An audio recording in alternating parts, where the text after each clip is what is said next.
नमस्कार, मैं हूं आपके साथ अनुष्का और आप देख रहे हैं दिन भर की बड़ी खबरें बिग स्टोरी में। आइए देखते हैं आज की बड़ी खबरें फटाफट अंदाज में। दिल्ली ब्लास्ट केस में 4 और गिरफ्तार। रेड फोर्ट के पास हुए कार ब्लास्ट मामले में आज एनआईए ने 4 और लोगों को गिरफ्तार किया, जिनमें 3 डॉक्टर शामिल हैं। जांच में सामने आया है कि ये मेडिकल प्रोफेशनल्स अपनी पहचान का फायदा उठाकर गुप्त तरीके से मॉड्यूल चलाते थे। जांच एजेंसियों का कहना है कि यह नेटवर्क कई शहरों में फैला हुआ था और उसमें हाई टेक इनक्रिप्टेड एप्स का इस्तेमाल होता था।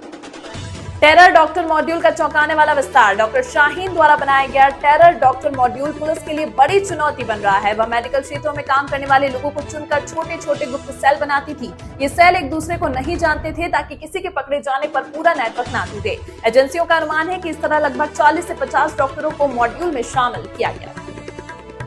विदेशी हैंडलर से 42 बम बनाने वाले वीडियो मिले। जांच में खुलासा हुआ है कि एक विदेशी हैंडलर ने एनक्रिप्टेड एप्स पर 42 बम मैन्युफैक्चरिंग वीडियो भेजे थे।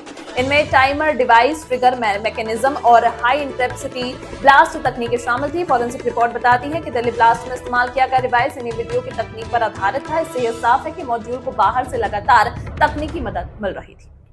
दिल्ली एलजी ने केमिकल दुकानदारों पर कड़ी निगरानी का आदेश दिया। एलजीवी के सक्सेना ने सुरक्षा एजेंसियों को कहा है कि डॉक्टरों, मेडिकल स्टोर्स और केमिकल दुकानदारों पर विशेष नजर रखें। ऑनलाइन रसायन बिक्री प्लेटफॉर्म भी रडार पर है, क्योंकि कई संदिग्ध सामग्रियां वहीं से खरीदी गई थी। दिल्ली पुलिस ने 200 से ज्यादा दुकानों का वेरिफिकेशन अभियान शुरू कर दिया। अधिकारियों का कहना है कि इससे अवैध केमिकल सप्लाई चेन को तोड़ने में मदद मिलेगी। नए मंत्रिमंडल में जातीय सामाजिक संतुलन पर पूरा ध्यान। नए मंत्रिमंडल में 25 मंत्रियों को शामिल किया गया, जिनमें सभी प्रमुख जातीय और क्षेत्रीय समूहों का प्रतिनिधित्व है। एनडीए का कहना है कि यह टीम सभी क्षेत्रों के विकास को प्राथमिकता देगी। इस बार युवा चेहरों और महिला मंत्रियों को भी महत्वपूर्ण जिम्मेदारियां दी जा सकती हैं। राजनीतिक विशेषज्ञ इसे चुनावी रणनीति और जनता से सीधे जुड़ने का प्रयास मान रहे हैं। मोदी नीतीश की मुलाकात से राजनीतिक संकेत तेज। शपथ ग्रहण समारोह में पीएम मोदी और नीतीश कुमार की करीबी मुलाकात चर्चा में रही। दोनों नेताओं का साथ में मंच पर आना एक नए राजनीतिक अध्याय की शुरुआत माना जा रहा है। विशेषज्ञों का कहना है कि इससे बिहार की राजनीति में स्थिरता और विकास एजेंडे को मजबूती मिलेगी। गठबंधन अब 2026 के चुनाव को ध्यान में रखकर रणनीति बनाएगा।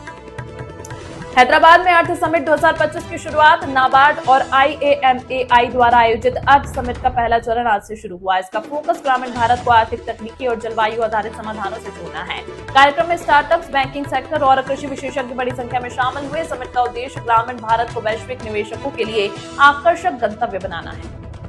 तेलंगाना के ग्रामीण विकास मॉडल की सराहना। तेलंगाना के डिप्टी सीएम भट्टी विक्रमार्का ने राज्य के ग्रामीण विकास मॉडल को देश की प्रेरणा बताया। उन्होंने कहा कि टेक्नोलॉजी और खेती के मिश्रण से राज्य की ग्रामीण अर्थव्यवस्था नई ऊंचाइयों पर पहुंची है। किसानों की औसत आय पिछले कुछ वर्षों में दुगनी हुई है, जिससे राज्य की रैंकिंग भी सुधरी है। वर्कशॉप में कई राज्यों ने इस मॉडल को अपनाने में रुचि दिखाई।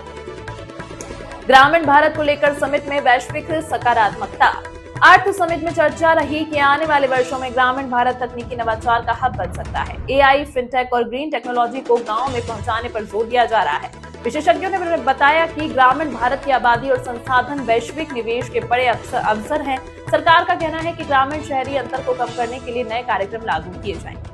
नोएडा में भारत उत्कर्ष महायज्ञ का आयोजन जारी। नोएडा में 10 दिवसीय भारत उत्कर्ष महायज्ञ में देश भर से साधु संत और विद्वान हिस्सा ले रहे हैं। आयोजन का उद्देश्य सामाजिक समरसता, देश निर्माण और आध्यात्मिक उन्नयन को बढ़ावा देना है। महायज्ञ में प्रतिदिन हजारों लोग शामिल हो रहे हैं और देश भर में लाइव प्रसारण भी हो रहा है। इसके समापन पर राष्ट्रीय एकता पर संदेश जारी किया जाएगा।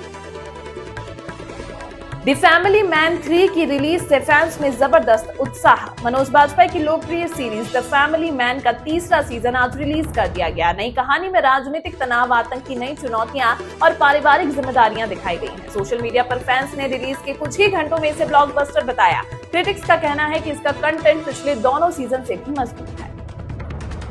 नीरज घायवान की फिल्म होम बाउंड नेटफ्लिक्स पर उपलब्ध। ईशान खट्टर और जानवी कपूर की फिल्म होम बाउंड आज नेटफ्लिक्स पर स्ट्रीम हो गई। फिल्म को पहले अंतर्राष्ट्रीय फेस्टिवलों में काफी सराहना मिली। भावनात्मक कहानी और सामाजिक संदेश इसे खास बनाते हैं। भारत की ऑस्कर प्रविष्टि होने के कारण यह पहले से ही चर्चा में है। और अब फरहान अख्तर की आईमैक्स फिल्म 120 बहादुर रिलीज।